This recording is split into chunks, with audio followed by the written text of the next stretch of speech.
پہلے ایک خواب دیکھا، جناب سیدہ اور مولا رسول اللہ آئے ہوئے مولا علی علیہ السلام کو لینے کے لیے۔ رسول اللہ نے فرمایا اس خواب کے اندر کہ اے علی اس امت کے لیے بد دعا کرو۔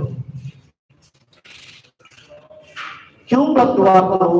کیونکہ انہوں نے علی ابن ابی طالب کی قدر کی، جو تمہاری اصلاح کے لیے تمہارے پاس آیا تھا، تمہیں راہ نجات دینے کے لیے آیا تھا۔ اے بدبختوں، اے ظالموں، تم نے اس کے خلاف جنگوں کا ایک محاذ کھڑا کر دیا۔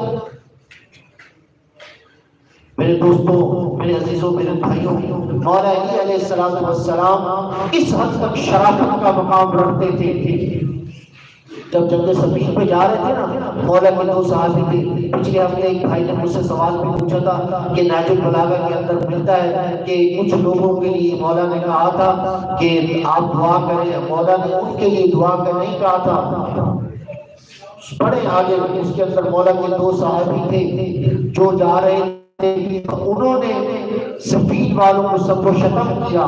مولا کو پتہ لگ گیا کہ یہ سب و شتم کر رہے ہیں۔ مولا نے اپنے پاس بلایا اور مولا نے کہا دیکھو سب و شتم نہ کرو، اللہ سے دعا کرو اللہ کی ذات یہ جنگ اور فتنے کی آپ کو ختم کرے اور صلح کا راستہ ہمارے لیے آسان فرمائے۔ مجھے بتائیں کہ ہمارے نبی علیہ السلام نے طائف والوں کے لیے دعا کی تھی نا، تو کیا طائف والے کافر نہیں تھے؟ طائف والے کافی نہیں تھے نا، تو نبی علیہ السلام نے دعا کی تھی میرے اللہ ان کی ہدایت فرما۔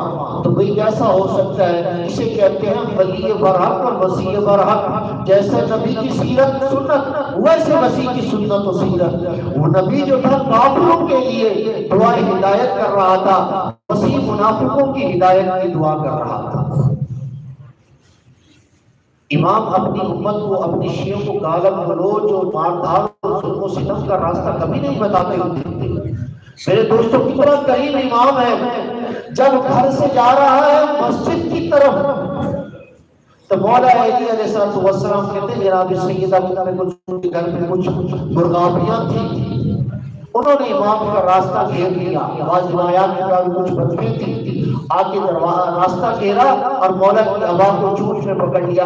گویا کہ یہ وہ ولی برحق ہے اور حجت خدا ہے جس کی حکومت ہر مخلوق کے خدا کے دل پر ہے۔ وہ بھی پکڑ پکڑ کے واسطہ دے کے کہہ رہی ہیں اے مولا ہمیں یقین کر کے مت جائیے، کیونکہ وہ جانتی تھی اگر علی دنیا سے رخصت ہو گئے تو میرا رب وہ عذاب نازل کرے گا، پھر جس کے نتیجے میں کبھی حسن شہید ہوں گے، کبھی حسین مظلوم کربلا شہید ہوں گے، کی امامت کا مذاق ہوتا رہے گا، پھر روز قیامت تک امت کبھی امت نہ بن پائے گا۔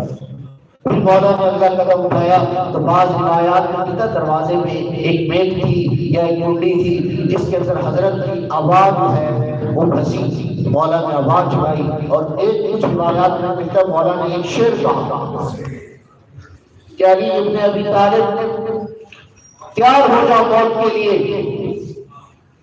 کہ اب موت سے تمہیں بچانے والا کوئی نہیں ہے، موت تمہاری منتظر ہے۔ اللہ اکبر۔ مولا علی علیہ السلام نے جیسے مسجد کوفہ کی طرف گئے نا تو مولا علی علیہ السلام نے روایات میں ملتا ہے عبد الرحمن بن ملجم کو ٹھوکر مار کے اٹھایا اور بدبخت اٹھو، الٹا سویا ہوا ہے، یہ سونا شیطان کا طریقہ ہے۔ اور مولا علیہ السلام نے روایات میں ملتا ہے وہاں نمازی بھی تھی اور یہ بدبخت اپنی ابا میں ایک تلوار چھپائے ہوا تھا، جس تلوار کے بارے میں ملتا ہے کہ اسے 1000 درہم کے زہر میں اس نے صحیح دن تک ڈبو کے رکھا تھا۔ اللہ اکبر، اللہ اکبر۔ اگر آنکھوں سے تو آنسو ہو جائے تو مولا قبول فرمائے، اگر آنسو نہ آئے تو کوشش کرنا کہ دل سے ہی کوئی آہ نکل جائے، شاید اس آہ کے صدقے میں اللہ کی ذات ہم پہ عذاب جہنم کو ٹھنڈا کر دے۔ کہتے ہیں مولا علی علیہ السلام نے جیسے اللہ اکبر کی، شاید وہ مولا کی زندگی کی آخری اذان تھی، مولا سجدے کی حالت میں گئے، یہ بدبخت آگے بڑھا اور تلوار سے ایسا وار کیا کہ مولا کے سر کے اندر ایک بہت بڑا شراب پیدا ہوا اور مسلح عبادت خون سے رنگین ہو گیا۔ اور ہر طرف کوہرام مچ گیا. حسنین